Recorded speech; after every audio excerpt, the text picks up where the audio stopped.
Good morning, everybody. We're going to get started in about 2 minutes. We're going to start right at 10:30. So thanks for joining us today.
Right.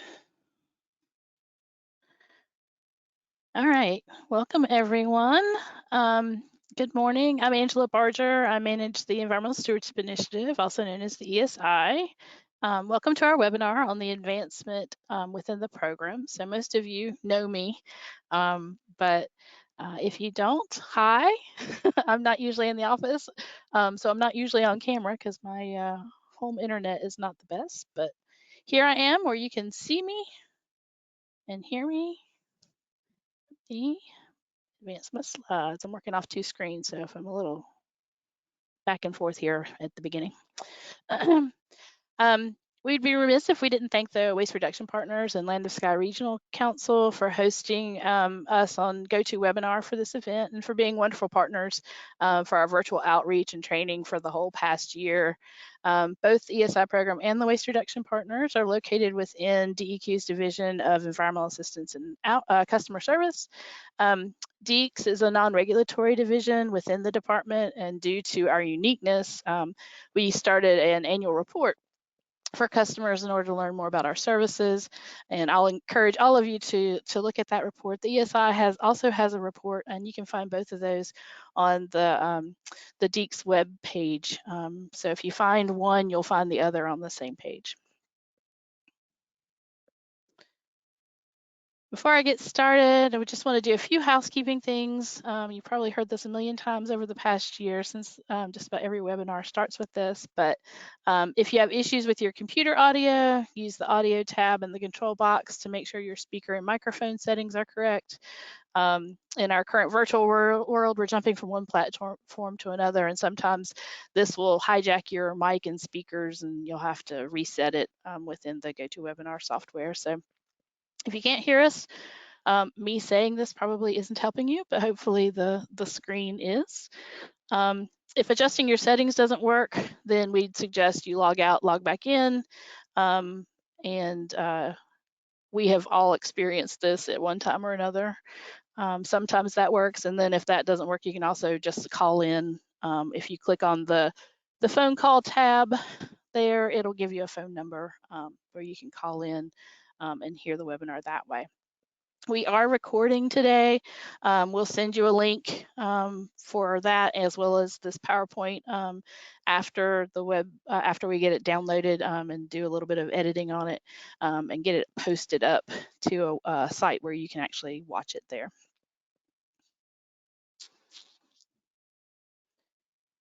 In order to prevent feedback and unintended background noise, we've brought you all in muted.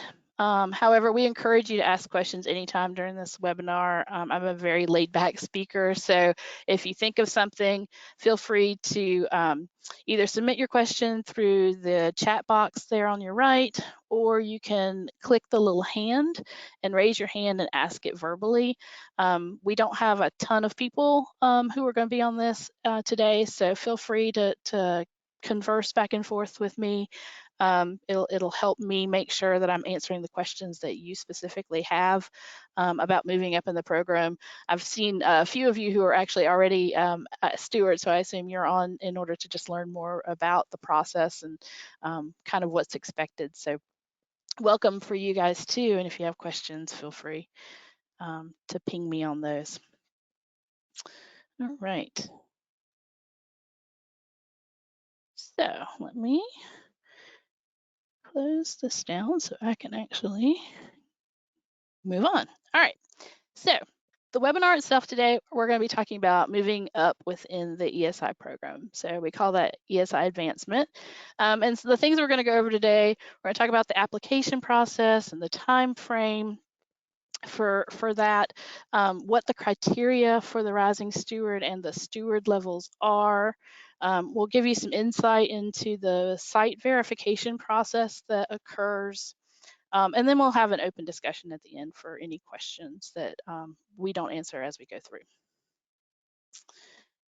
So let's start off. The program has 3 levels. I think most everybody who's on the call knows this part of it. Our partner level is our entry level, where folks either set measurable environmental goals, or they agree to put an environmental management system into place.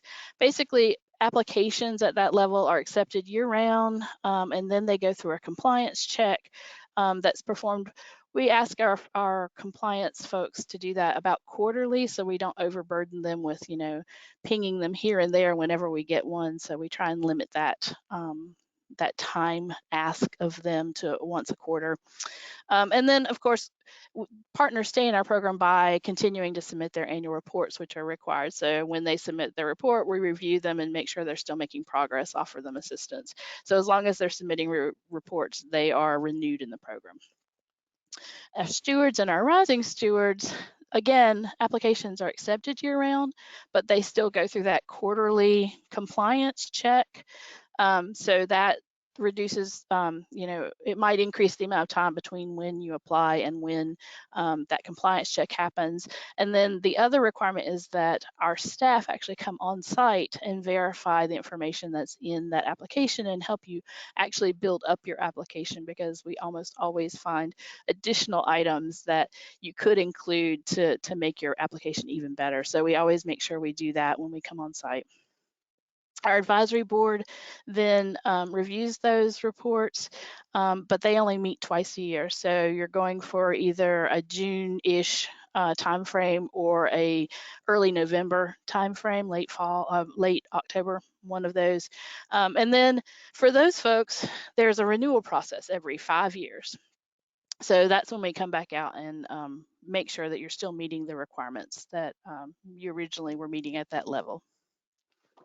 So here's just kind of a flow of how that works for us. Again, our applications can come in at any point, but our internal work group reviews those for compliance quarterly, which will immediately go to partner recommendations. So we send out partner letters about once a quarter, but if you're applying at the higher levels, then you also, once that compliance check is happening, then the site verification visit is also scheduled. That can happen, as soon as the application is in, and then a report is prepared from that site visit, and then that report is sent to the advisory board, who then will get a presentation from the folks that were on site to just kind of support and answer questions, and then they will make recommendations to the secretary, who makes the final decisions on who moves up in the program. And then we'll send letters after that. So once you apply, it can be a lengthy process. So for those folks that apply to our program at one of the higher levels initially, we will typically bring them in at the partner level so that they can go ahead and start taking advantage of, our trainings and other things that were reserved for just our members, while the rest of the process continues through. All right, so again, these are our membership levels, the partner, rising steward, and steward. We're not going to talk a whole lot about partners today. I already mentioned the requirements for them. Basically, if they want to set goals and they're not under any criminal environmental indictment, and they're willing to report annually, then it's a pretty easy in. We send them through the compliance check just so we know where they might need some assistance. But when we start talking about the rising steward and the steward level, we're going to go through those requirements a little more in depth. So let's start with the rising steward level. So our rising stewards, they demonstrate a mature environmental management system. Remember, partners had a choice. They could either set measurable goals or they could put an environmental management system into place. When you're ready to move to the rising steward level, then you have to demonstrate that you have a management system and that it's mature and functioning well. You should commit to going beyond compliance. You don't have to have a ton of examples of that at this level, but it is a commitment that needs to be made. And then you should have measurable environmental goals. So it's both the EMS component and the measurable goals. So that's the step up from the partner level. So let's talk about what those things mean. A mature EMS. So some of the things that we look for that the board can ask about, to show that your EMS is mature includes if you're third-party certified, or if you're not required to be third-party certified. Maybe you have other audits that some outside party has done for you. You are required to become functionally equivalent. So what that means is the ESI staff will come out and review your environmental management system to make sure that it is meeting all of the elements of the current standard.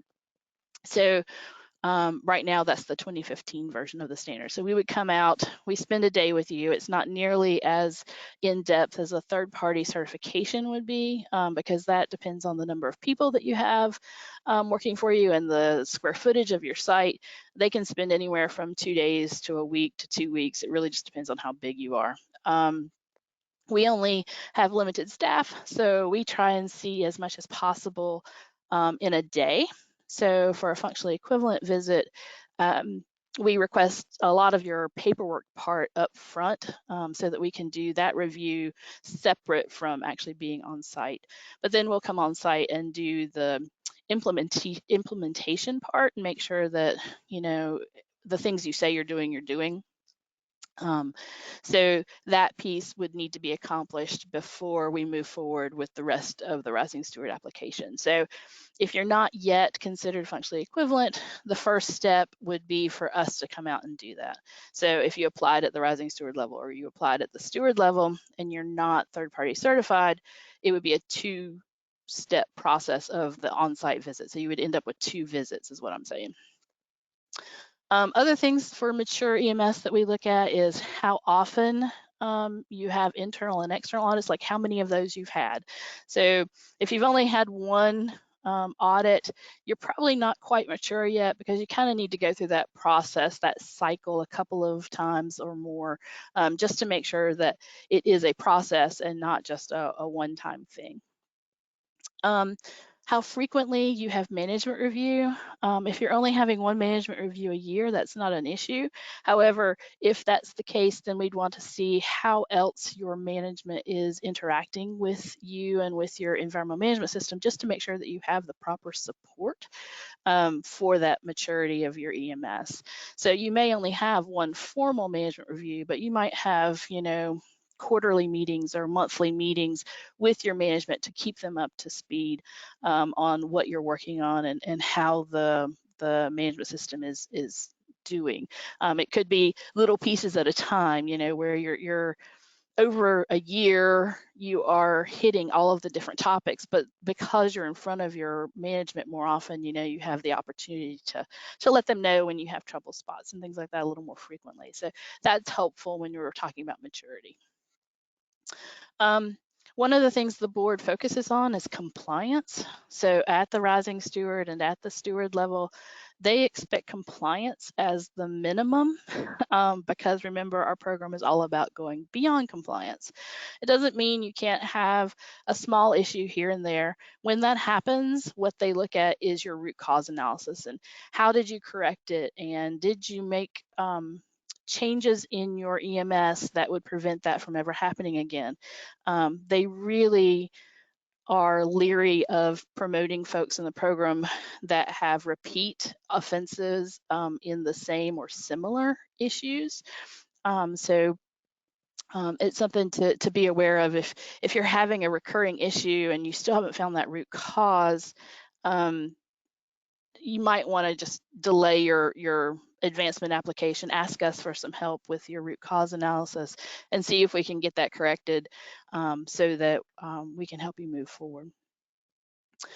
Contractor training on your aspects, emergency contacts, safe evacuation procedures, anything that you can bring your contractors in and give them a little more additional training than just kind of awareness with a brochure or whatever. That helps with your maturity, especially if you have contractors that are on site kind of permanently or very often.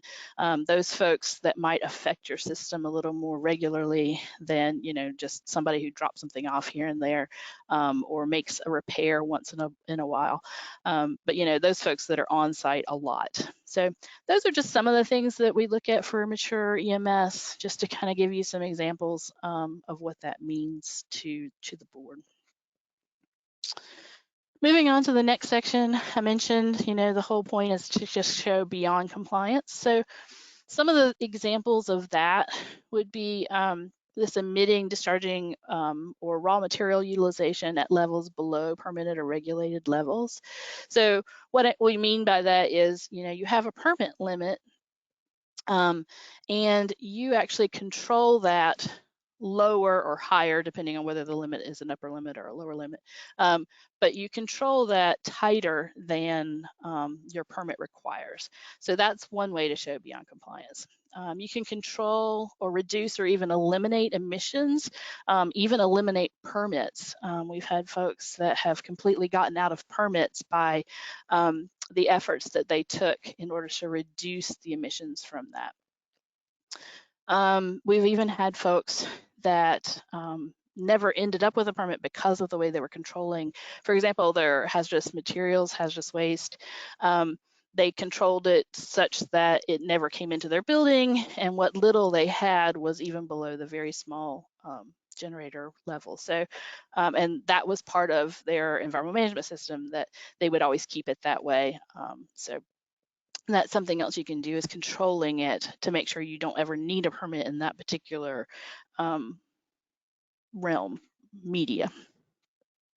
Other activities that result in limiting or reducing your classification. So we've had several sites that have gone from large quantity generators down to small quantity generators and the like. So all of that, anything you can do that is reducing your impact above and beyond what your permit's requiring you. Additionally, the frequency of your internal inspections, audit, sampling. So for example, if you have a requirement that says that you will do a review of a certain process, or you'll look at a certain site walkthrough or something like that. If the permit requires that you do it monthly, maybe you're doing it weekly. So things like that. Again, you're controlling it tighter than required. The other thing is controlling environmental things that you're not permitted for. So recycling efforts. There's not a permit that's issued. Yes, there are some ordinances and things that require you to limit materials that go to landfills, but above and beyond that, you're doing a lot of additional things. So all of that is considered beyond compliance. You have no real legal requirement to do that. And then here is just an example when I'm talking about that tighter control.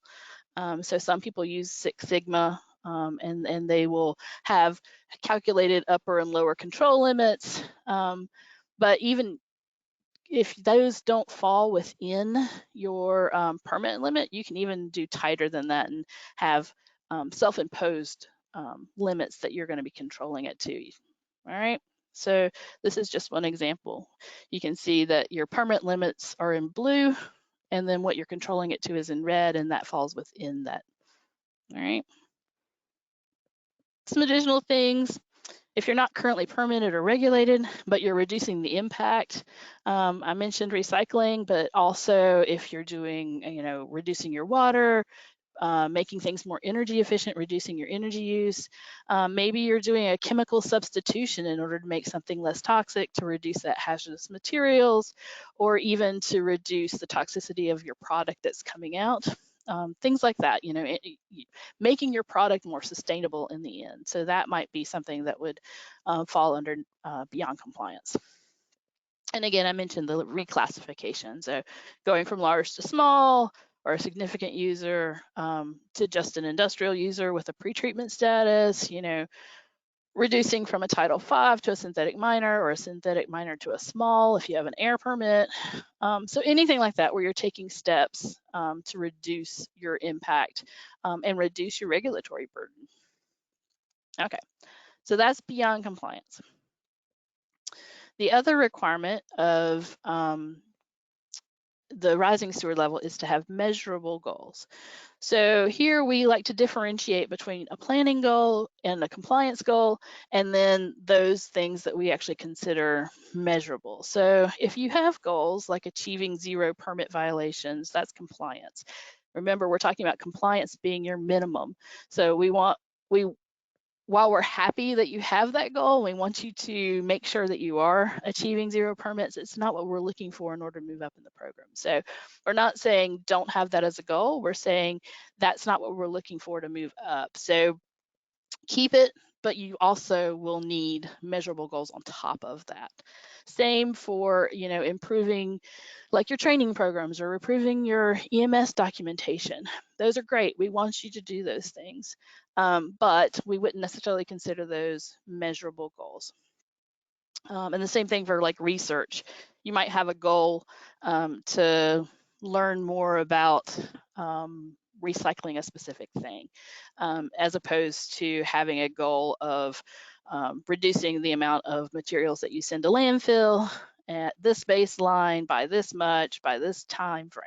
You see the difference in that. So one is more planning, one is definitely measurable. So what we're looking for are those measurable goals, right? So remember, at the partner level, they could choose.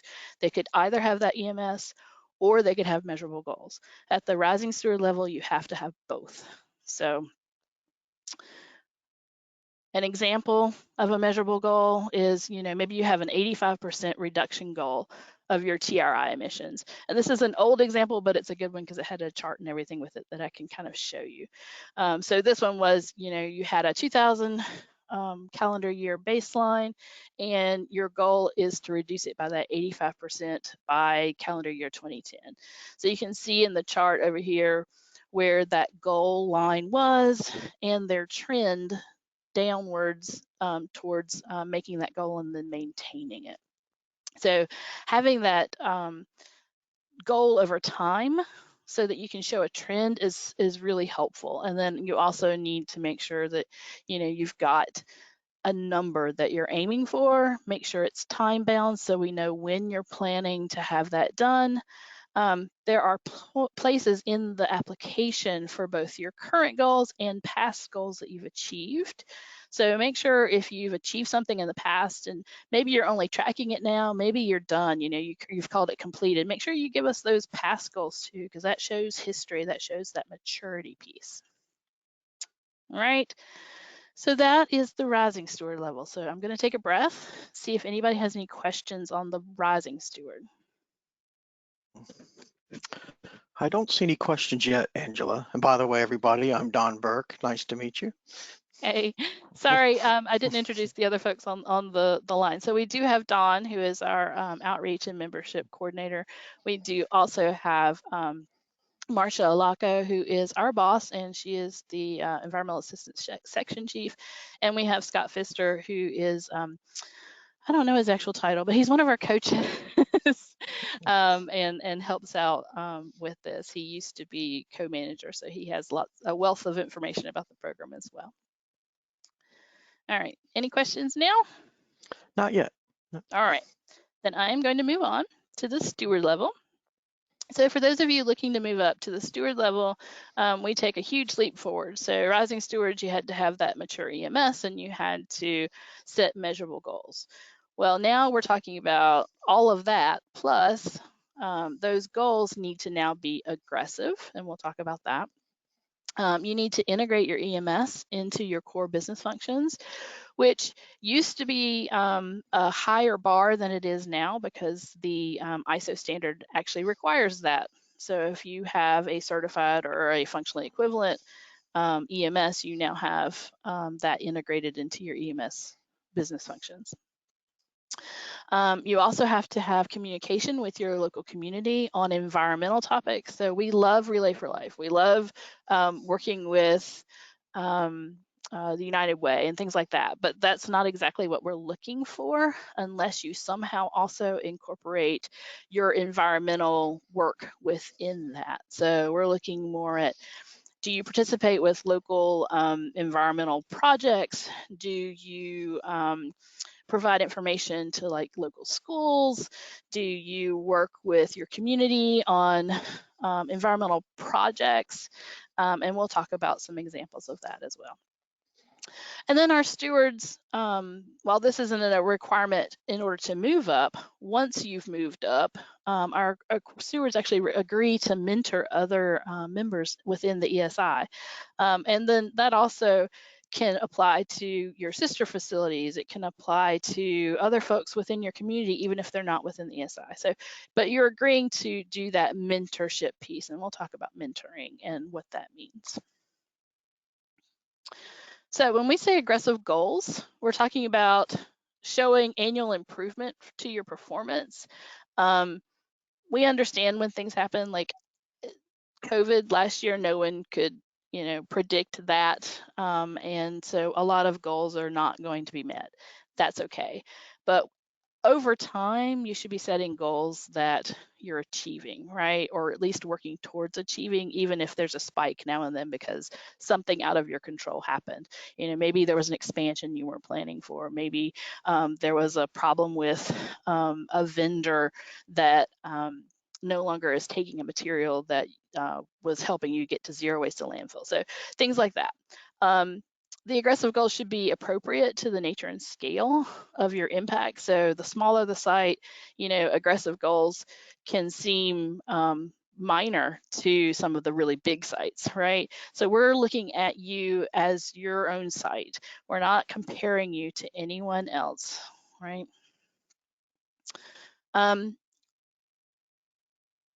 Oops. So the aggressiveness of steward applicant goals can be shown through a lot of different ways, right? So you can have site-specific targeted reductions that might be more aggressive than your corporate goals. So at the rising steward level, corporate goals are fine. At the steward level, if you have corporate goals, that's fine. However, you should look and see if those goals are appropriate for your facility. So sometimes, a corporation will set goals to do certain things and then they'll divide it up just based on the number of facilities they have. Sometimes they divide it up based on your contribution to that goal. If it's by contribution, it makes more sense to be as aggressive, but if it's by just, number of sites, sometimes that might be set really low. You might have already met that goal 2 years ago, right? So we want you to look and make sure that those goals are as aggressive as they need to be for your particular facility.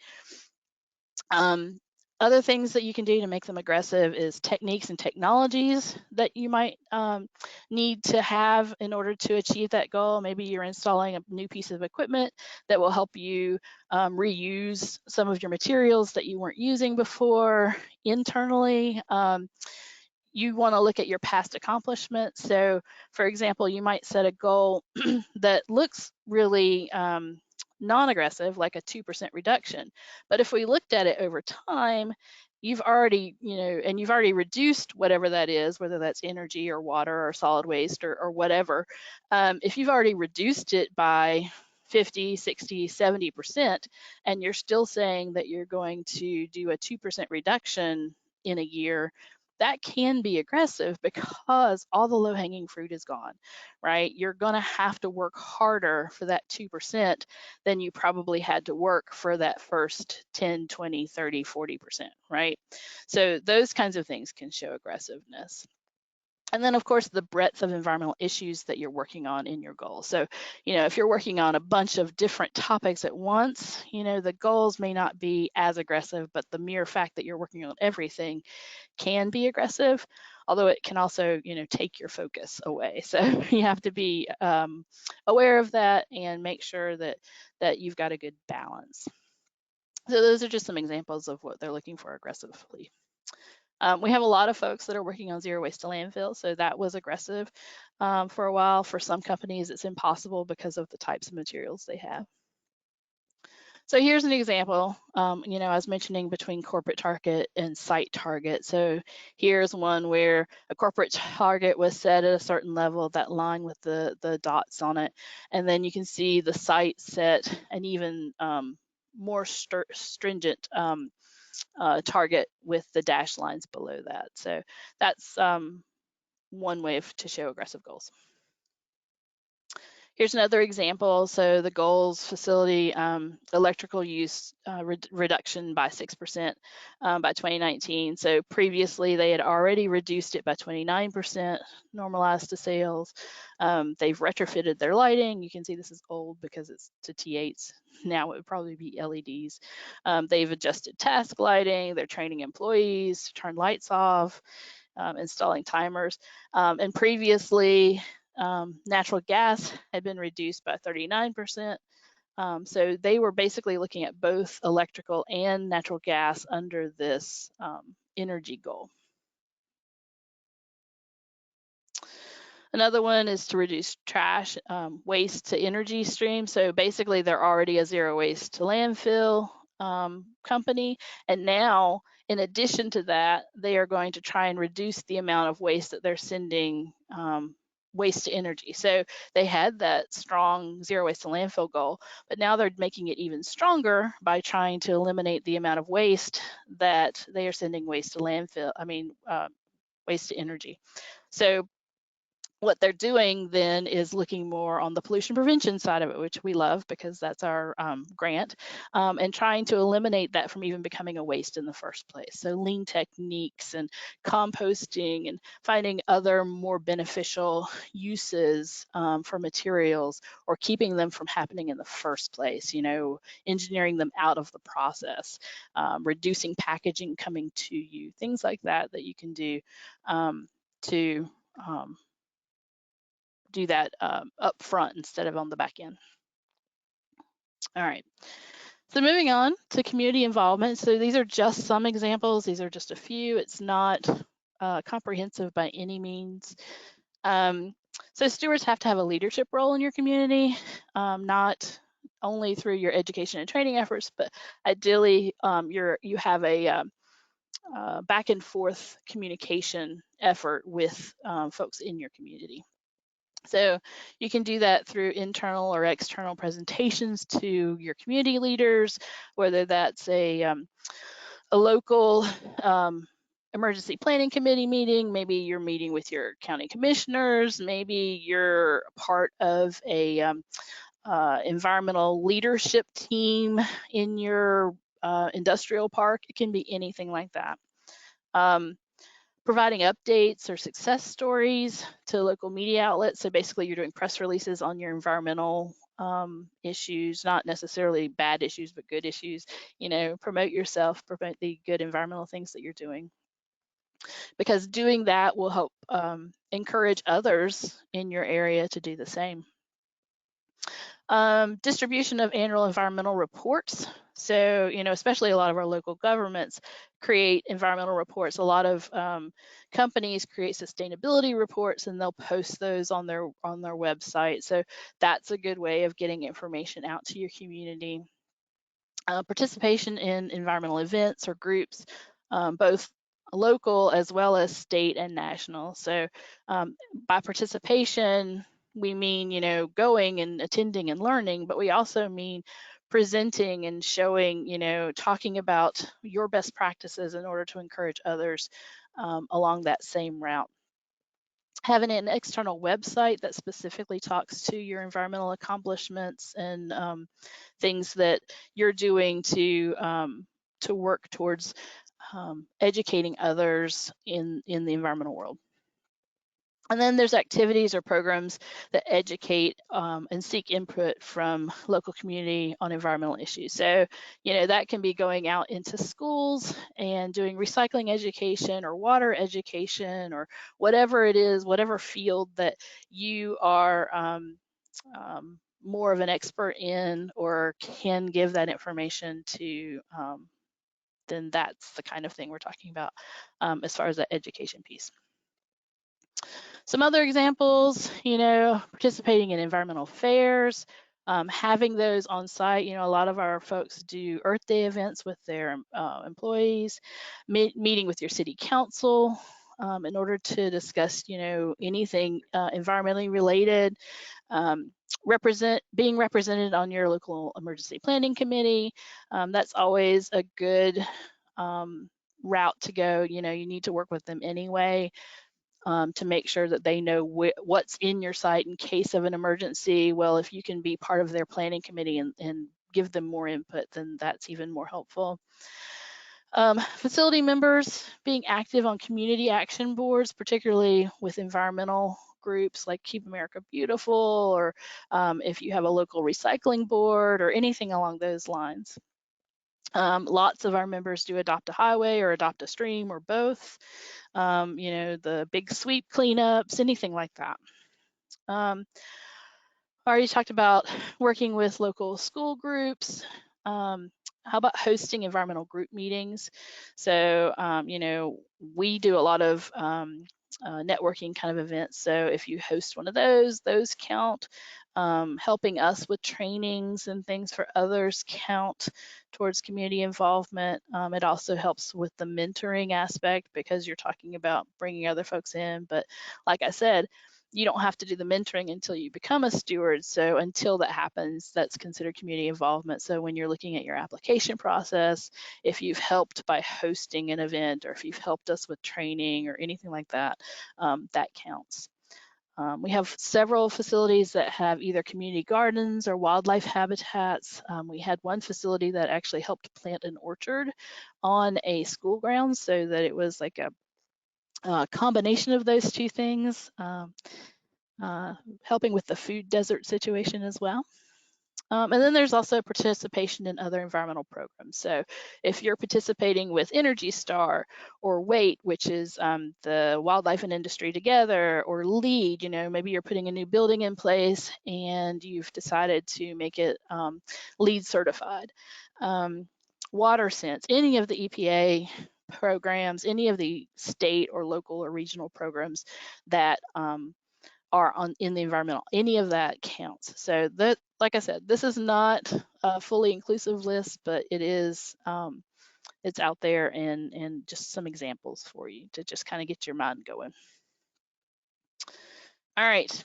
We talked about integration being a requirement of the standard now. So just here are some examples that might help you down the road if you're feeling a little weak on that section of the standard. So integration of your management review meetings. So if you have multiple ISO standards that you have in place, your quality, your energy, your safety and health, as well as your environmental, maybe you're having those management meetings together. So you're talking about everything at once. Maybe you're integrating your environmental goals with your other business goals. Maybe your facility has this triple bottom line approach where you're talking about environment, employees, and the bottom line all at once. So it's not just, one or the other at a time. how often and the type of communications you have with your employees on your environmental issues, and the progress towards those. So having boards or electronic tickers or charts that you put up to show everybody in the facility, your progress towards, those environmental goals that you set. Having an employee reward or a recognition program for not only giving you ideas, although those are great, but also having those employees get involved with the solutions when they make those recommendations. Those are also great ways to integrate your EMS. Development of departmental goals related to your environmental topic. So maybe you've got, that big overarching corporate goal, and then maybe you've set a goal internally for your facility, but maybe a department is actually more involved in that than another department. So maybe they've got their own internal goals within that goal to help move you along. So that can be considered integration. Implementing lean. So for those of you that know about lean, it's all about increasing your efficiency, reducing waste.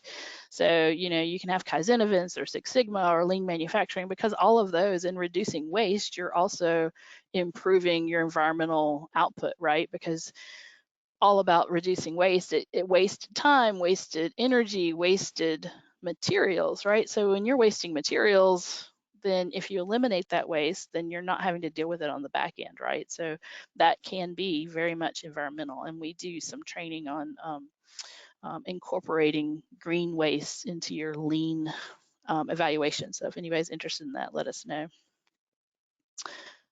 Integrating your environmental impact review into any new project assessment. So let's say you're bringing in new lines, or you're doing an expansion. Oops, sorry about that. Any of those kinds of things.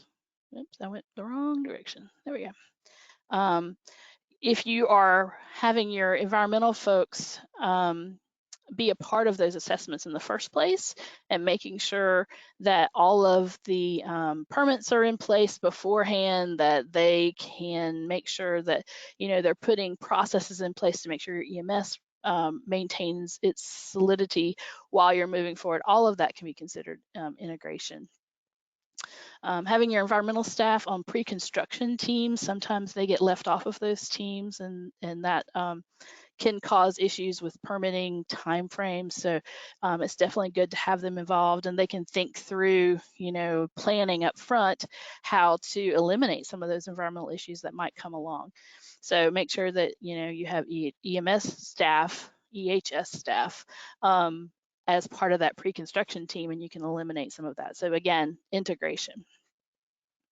Again, your corrective action system, making that available to everybody and not just the higher ups. That's one way to get more of those ideas. So that might be an integrated solution. And then integration of your sustainable purchasing practices in your contracting system. So when you're going to put out those requests for quotes and things like that, if you have requirements for, maybe you're only going to buy Energy Star equipment, or maybe you're only going to buy paper with recycled content, and then you have a specific level of that. Things like that can also show integration. So here are some other examples, pictures of some things that folks have done. So there's the boards for, separating in your cafeteria. So that definitely puts that in front of everybody and can show advancement, integration.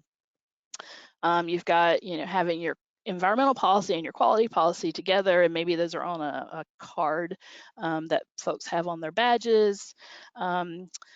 The one down here on the bottom left, you can see they have these gate checks, and you can see that they have quality, but they also have an environmental gate check there, and they're all there together, and they can't move forward until they've done each one of those things.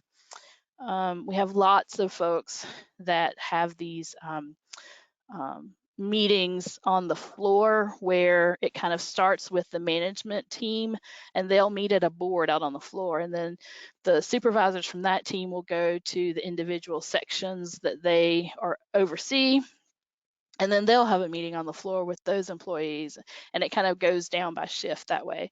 But a lot of those include safety, quality, morale, everything, but it also includes that environmental piece. So absolutely that shows integration. And then this was a nice one that in the bottom right, so someone reported an environmental or safety issue, and then these are actually posted. The follow-up to that is posted on that machine, and every machine that it would apply to, or in the area that it would apply to, with pictures and everything. So that was a neat way of showing that. Okay, so those are just some examples of integration. We've seen bunches of them. All right, so we talked about mentoring and the different things you can do to mentor. And again, this isn't something that you have to do before you apply. This is something that we kind of hope that you will help us with once you become stewards, right? So some of that includes participation on panels or presentations, like at our ESI conference or any of our networking events that we do. Helping one-on-one with environmental assistance with other ESI members or even potential members. So, you know, our stewards have reached out to folks that have been looking to move up in the program to kind of just talk them through some of the things they did, some best practices, really a truly one-on-one mentoring experience. But it can also be something like this particular member or potential member even is having an issue with finding, you know, a resource to do a certain project, right? And maybe we'll reach out to the stewards or to the membership and say, does anybody have any ideas on how they can accomplish this? And then our folks can reach out and give us ideas on that. So that helps with mentoring. Of course, best practice sharing through all of our events, you know, whether that's the webinars we've been doing lately, whether that's, you know, our conference, any way that, you know, sharing articles with us that you guys have had in the news, you know, giving us something that we can then turn into a case study or put up on our e-news, our electronic newsletter. Anything on those lines are good mentoring, best practice sharing opportunities. Providing EMS documents for examples. So we have asked in the past, particularly when we were doing this conversion most recently, for, you know, what documents do you have that you can share? And, you know, there are a lot of facilities that can't share because they, you know, have proprietary things in them and all of that. And that's fine, we understand that. But those of you that can, it's super helpful for us to have example documents that we can use when teaching our classes. So that's very helpful on the mentoring side. And then acting as a host for any, like our internal auditor class, we're actually looking for a host now, so if anybody's interested.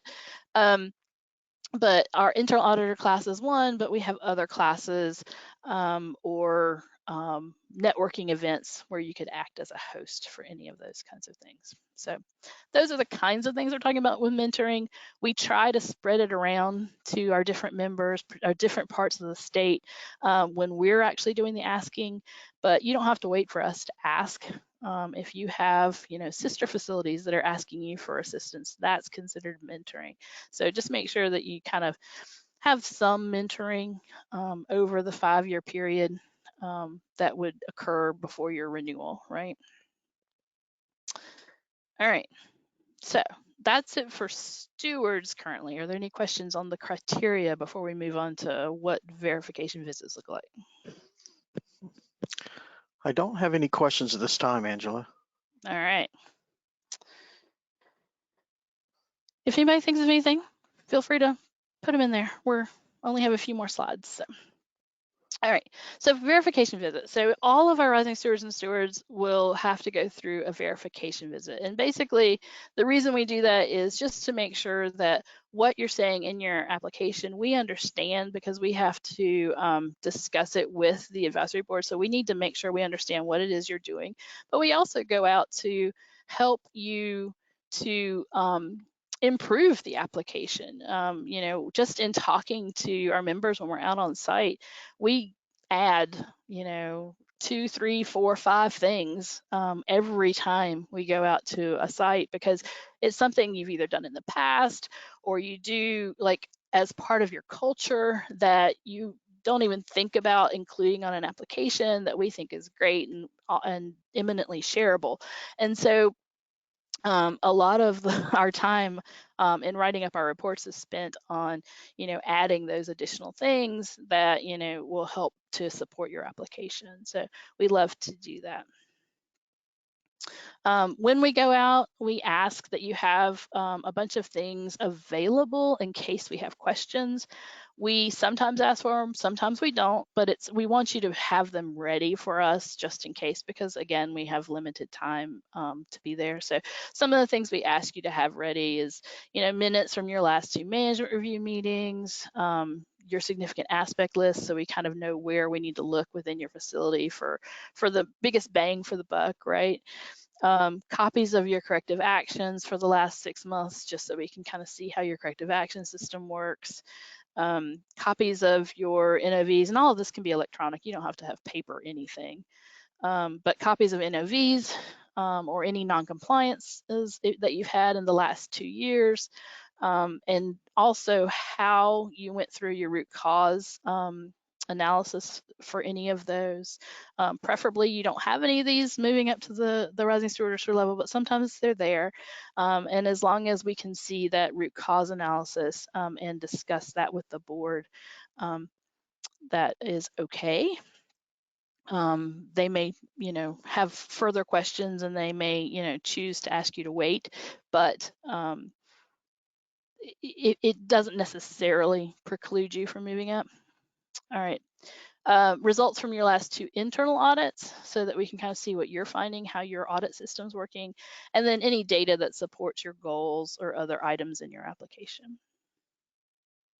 So this is just kind of a couple of agendas. See, our rising stewards, we typically are there for half a day. For our stewards, it typically takes the whole day to go through and look at everything within your application. So we like to, go through the application section by section, but then we also like to do a walkthrough of your facility and kind of put eyes on some of the things that you've actually done. And it's actually super helpful if you prepare a presentation that kind of goes through the different criteria to give us up front, particularly if there are pictures and things. I know a lot of facilities are not excited by us taking pictures, but having pictures really helps the board to understand your process, because they're not going to be there on site. They're not going to have eyes on things. So if you have some pictures that demonstrate your goals, that demonstrate any of your, community activities, anything that, that you can give us that you've already taken and approved the pictures, then that really helps us out, because we can use those when we report out to the board. The board asks lots of questions on various topics. Compliance is the biggest one. So if there have been any compliance issues, they want to know how they've been addressed. They want to make sure that internal auditing results and compliance issues are addressed at management review meetings.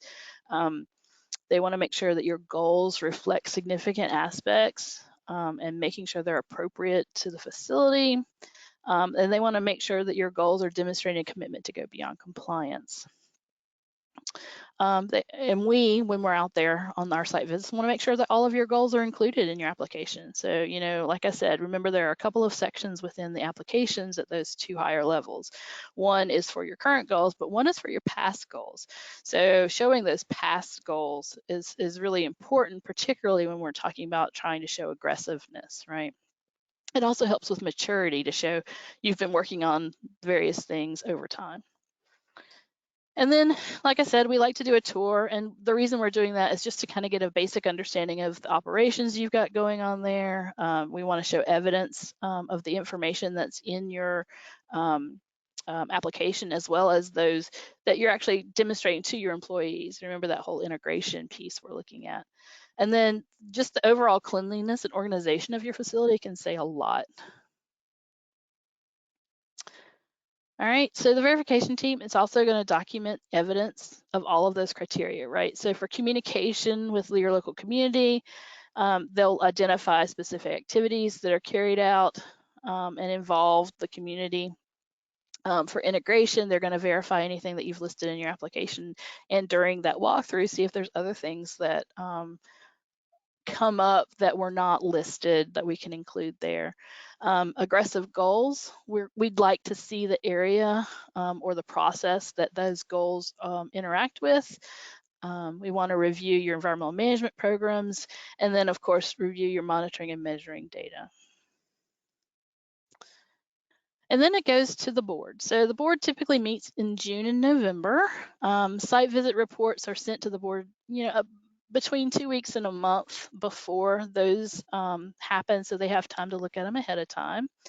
And then the staff that actually came out and did the review of your site will present those findings. They create a little PowerPoint that goes through each of the criteria, puts those pictures in there that I was talking about, and kind of talks through the application with the board.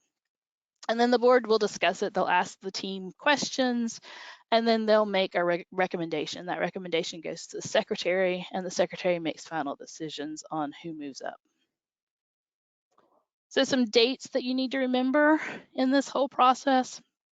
Applications are open year round, so you can send an application anytime.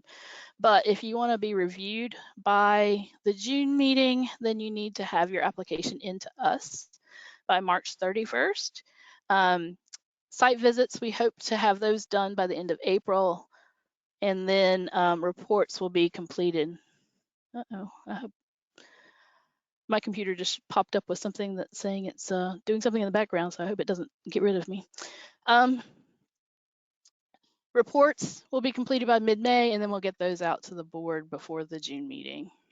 For November, so those of you who are on the call now, if you're going to try and apply by the end of this year, then you should have your applications in by August 31st. We'll try and do all of our site visits by the end of September, and then reports we'll have completed, including a review by you by mid-October. Right. So secretary decisions typically happen about a month after the advisory board, somewhere in that time frame. We get letters signed by them soon after that and get those out to you guys. Typically, we'll email or call you with a decision and an electronic copy. Just in case it gets lost in the mail, but also to give you the news a little sooner than waiting for a piece of paper. The letters are typically addressed to management at your site, so sometimes we have found they don't make it down to our contacts. So you want to make sure that you have copies, at least electronic copies, and that you know it's coming and that your bosses will actually open those. All right, so this is our contact information. You guys mostly know this, but just in case, here it is. Does anybody have any questions? I don't see any so far, Angela. I am just that good. Yep. I'm kidding.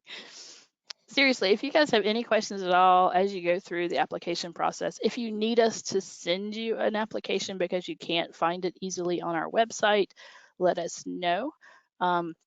We have over the past year, pandemic actually was good for us in a way because it made us go through our website and update a lot of things.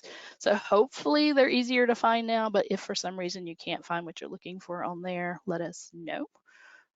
If you want help developing your application, feel free to reach out to your coach or to Dawn or I. We're happy to walk through the application with you if you have a specific question about, does this fit in beyond compliance or does this fit in integration? You can ask. We'll give you our opinion, and then it really doesn't matter as long as, because some things could apply to either. So we'll tell you, either one works, but I'd probably put it here. So things like that. But we're happy to help. I did see a hand go up, but then it went quickly down. So did any of the attendees, There we go. Sahid, I'm going to unmute Sahid. His hand is up. Sure. You should have the floor. Yes, yeah, I quickly put that hand back because I thought Angela already answered my question. I wanted to ask again if we would get an opportunity to have this presentation. Is this something you will share the content of the presentation? Yes, absolutely. So we are recording this and we will share this. We will also post it online and we'll send you a link to that once it's up. So sometimes that takes about a week or so, but we'll get it out to you as soon as we can. Thank you. You're welcome. Anybody else? Angela, could you talk a little bit about the some of the benefits of the steward level and some details, thinking about the steward forum and, the kind of up to the site, but some type of celebration, those things like that. Yeah. So as far as recognition goes, so at our Rising Steward level, you'll receive a plaque that is typically given out at our conference. And usually the secretary will present that to you. We've been really lucky with getting the secretary at most of our conferences. Sometimes it doesn't work out, but for the most part, it's the secretary who presents those at our conference. At the steward level, that recognition becomes something that is done at your site. So we will do our best to get the secretary out to your site. They will bring a very nice framed plaque. We call it a plaque. It's really a framed artwork with your steward level and date on there. And then she now, well, I'm so used to saying he because we've never had a woman before. We now have a woman secretary. It's exciting. So she would present that to you at your site, and you can plan however big or small a celebration as you would like. That is part of that, and we can talk about that, when we get down the road to that. The other things that our stewards, that's reserved specifically for our stewards, is the steward forum. So the steward forum is a meeting of our stewards with the DEQ secretary and also our regulatory division directors. They all get in a room and can talk about anything. It's an open discussion, anything you're concerned about, anything you're excited about, what's coming down the line, DEQ's vision, any of that kind of stuff. So the steward forum is a neat opportunity for stewards to take advantage of. And then stewards also have priority membership on our advisory board. So whenever our advisory board has a position open, the first thing we do is look at what stewards might fit that opening. And in doing that, it helps keep the integrity of the program really high because they want to make sure that folks moving up in the program are meeting the same standards that they would require of themselves. And so they don't want to sully the program in any way by advancing folks that are not up to their own standards. So it's really helpful for that. So those are kind of the big benefits that stewards and rising stewards get that, is above and beyond what our partner levelship gets, because everybody can ask for assistance from us, at any level. And we get, similar questions from partners and stewards, when it comes to, can you help us find a recycling market for such and such, things like that. We're always happy to help with, but, there are other things that our stewards and our rising stewards, being the leaders in the program, get to take advantage of and help us with. So any other questions? Does not appear to be so. All right, well, we are a minute over, so I'm sorry for keeping you late, but thank you for joining us. We hope that, there are those of you that are interested in moving up in the program. If you want to discuss it at any point, feel free to reach out to any of us, reach out to your coach, and let us know, all right?